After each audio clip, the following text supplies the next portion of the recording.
Hey guys, Mr. Tanner here. We are in 4-5.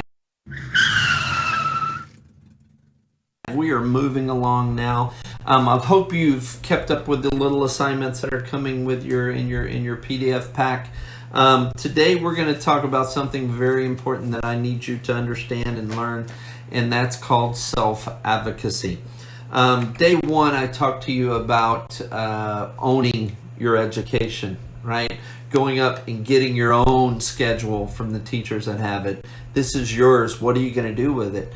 Well, another word for that in a way is basically defending yourself. How do I defend or help myself? And this is called self-advocacy.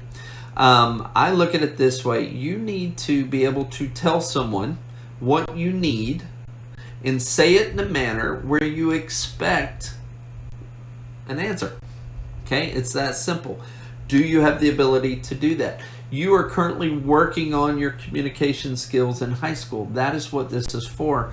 But I will tell you that self-advocating for yourself, telling someone what you need, is a skill that is very, very hard to do because a lot of times the high school students don't want to do it in front of others. They feel like maybe they're going to judge me, man. I'm asking too many questions and this and that. And you know what? I'm just going to get my mom to call. She can do it. Guess what? We're beyond those days. Okay, once you're in high school, you need to really stand up for you. And I don't mean you're going to get in an argument with a teacher or someone. I need you to be able to ask for yourself. You're benefiting from this education.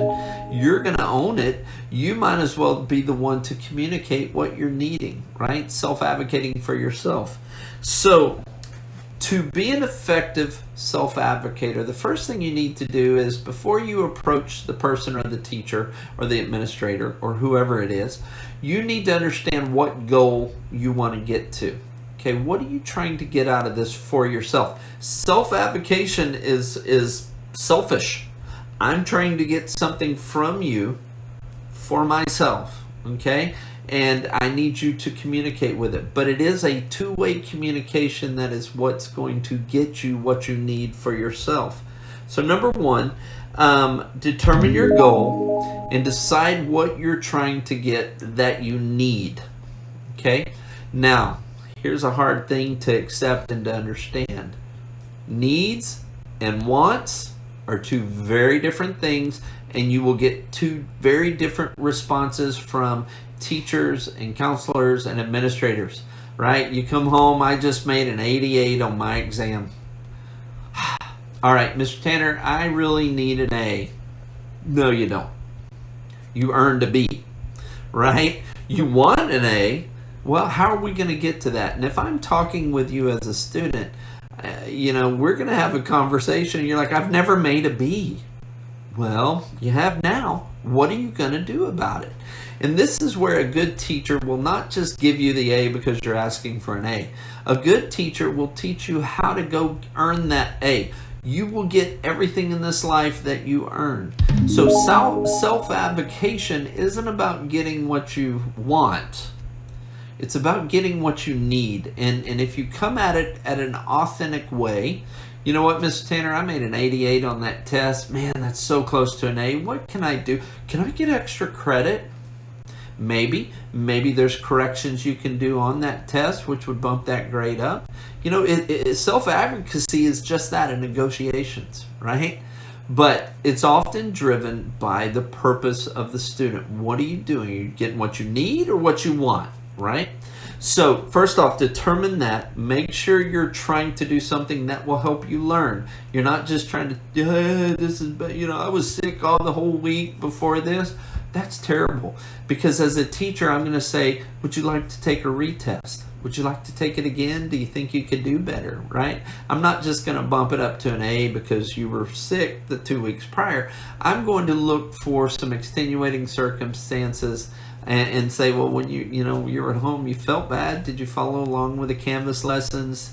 You could have asked for some time before the retest and those things. So self-advocacy is make sure that you know what your goal is and what you're asking for.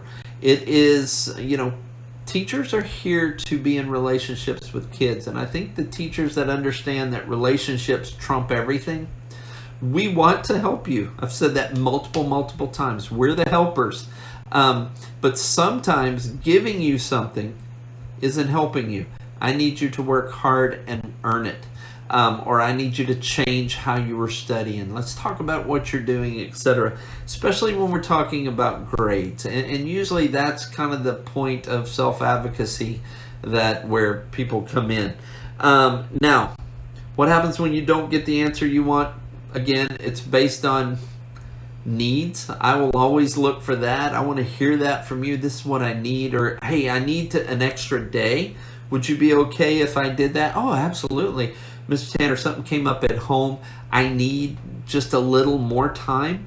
I really want to do well on this for you, but if you could just give me an extra day and a half maybe on this deadline, I surely want to meet it. You've stated your value in the deadline. I want to hear that first.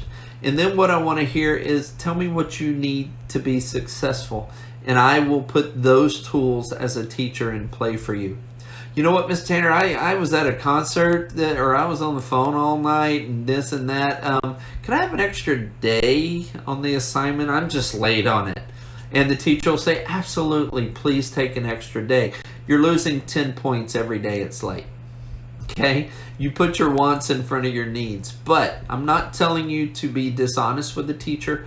I'm telling you that you have to understand the hot points that they're going to look for when you're self-advocating for yourself.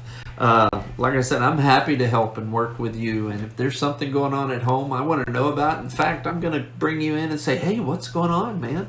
Tell me how I can help. How can I dig you out of this? How can I show that I'm fighting the fight with you? Those are the people you want teaching you. Those are the people that you want to self-advocate for yourself. Like, I want to go talk to that guy. All right? Now, when do you bring parents in? This is a critical point because a lot of the times, you remember the parents and they've been supporting you all the way through junior high, and if something goes wrong, I'm calling the teacher. I'm calling the teacher. I need you to put the brakes on them a little bit and say, let me see if I can figure this out first, right? Let me see if I can own this and see if I can fix it, because those are the skills that are going to take you forward. There will come a time that potentially that you're at an impasse. You've talked to the teacher, you're telling them, that I had this extenuating circumstance. This is really going to hurt my grade this way. I have no way to recover. And at that point, it may be that you need to bring a parent in. They're still going to do their job, and you still have to let parents do their job. But I would much rather a student self-advocate for themselves first. I hope all that makes sense. That is going to take us into Lesson 5. Lesson 5 is going to be the social and mental game of high school and some of the character traits you can work on to kind of grow and do that. So stay in touch. We'll see you at Lesson 5-1. We're going to talk about focus and flexibility, whatever that means. See ya.